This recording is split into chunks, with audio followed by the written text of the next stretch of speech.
ইটো কথা সত্য হয় নন্দৰ নন্দন প্ৰণাম ভগন মোৰ প্ৰাণ জীৱন তোমাৰ চৰণে কায় বাক্য মনে কৰোঁ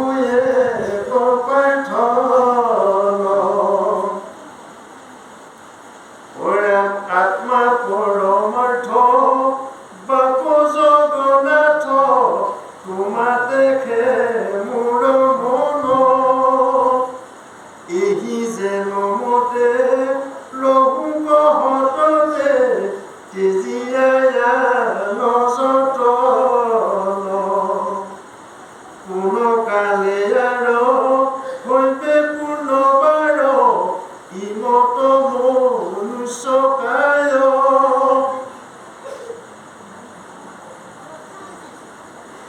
এতেকে সতৰে